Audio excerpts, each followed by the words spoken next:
Coming up in this month's SitRep, I'm going to be sharing what Scotties have put in place this year to make sure that our bereaved British Forces children and young people are well supported this remembrance, and the team get put through their paces at Remembrance Barracks when we take a visit. You don't want to miss this.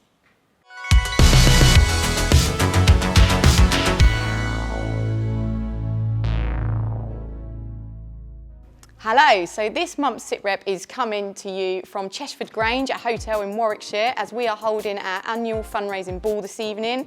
It's been a busy day of setting up and making sure that we can offer our guests the very best experience. Lots of effort goes into this event, just like anything that Scotties does, as we know that it's a chance to raise lots of money, but it's also an opportunity to really bring our supporters on the journey with us and show them why we need them. We always try and go that extra mile and make sure that everyone has a great time, but we also make sure that throughout the whole evening, people always know exactly why we're here and what the mission is. I always get so excited about sharing a room with other people who are so passionate and enthusiastic about ensuring that bereaved military children and young people receive the very best support.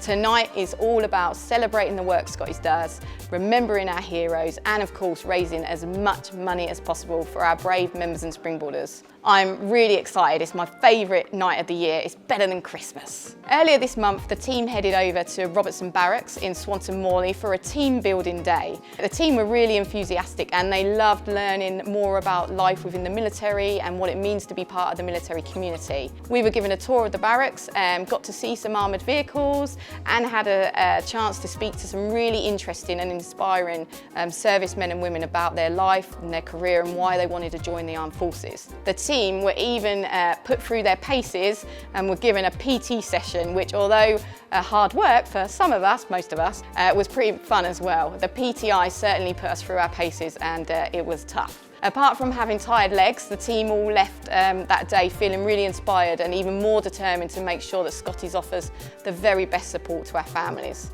As well as a visit to Remembrance Barracks, myself and a couple of the team also headed over to Bulford to attend the Royal Tank Regiment's homecoming parade, which for me personally was such an honour. Going back to that part of the country always brings really mixed emotions for me. You know, on one hand, I have a huge feeling of sadness because I miss those days and our memories of our time together with Lee as a family, and that all comes flooding back. But on the other hand, I love being around the tankies, soaking up the atmosphere and being surrounded by the regiment again. It felt like I was home again, and it meant so much to me to be there. Seeing how much the regiment respect the charity and how much they want to support it fills me with pride. Seeing the younger generation of tankies understanding exactly what Scotties does and why it was set up is also just amazing. It gives me a real sense of pride. One tankie even came over and said to me, you know, Scotties is in our DNA, which really drove home to us just how much of a big impact our support and Lee's legacy continues to have. Earlier this year, you might remember me talking about Scotties meeting up with our Members Council in Norwich. Our Members Council is made up of 12 young people who help Scotties make sure that we're always listening and hearing the voices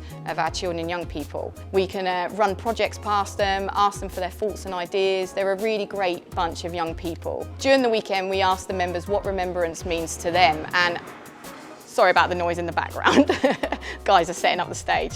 But we asked them what remembrance means to them, and they shared how it can make them feel. They were amazing, and they spoke about what remembrance means to them, and that it can be a really proud time of year, but also a really emotional one. They shared how they feel when people don't honour the 2-minute silence, and how some people can react at school as well, and it can be really hurtful. We heard the challenges they face, but we also heard their inspiring ideas of what actually would help them at that time. So after listening to them, the team set to work, and we have recently been able to develop different resources to put a pack together, all based around remembrance and based around what those young people told us. And depending on the age of the child depends on what resources were included, but many of them received an extra envelope which contained information and resources for their school. We hope that the guidance will help the school to know exactly what they can do to help support their bereaved military child through that really difficult time. All the packs have left the office now. They left last week, and they're now in the hands of every single member and springboarder. We hope that they'll be really useful, and we're going to be really interested to see if they use them and to see if the schools use them, because we really want to extend this range of resources for our schools and this remembrance in 2023. I'm going to sign off now, and I'm going to go and get my glad rags on because it's nearly time to go and raise loads of money for Scotties. I'm so excited. So I'll So I'll say a big goodbye and I'll see you all next month. Take good care. Remember, you can sign up to receive our regular emails and newsletters by clicking this link here. And you can also subscribe to our YouTube channel, Scotty's TV, by clicking this link here.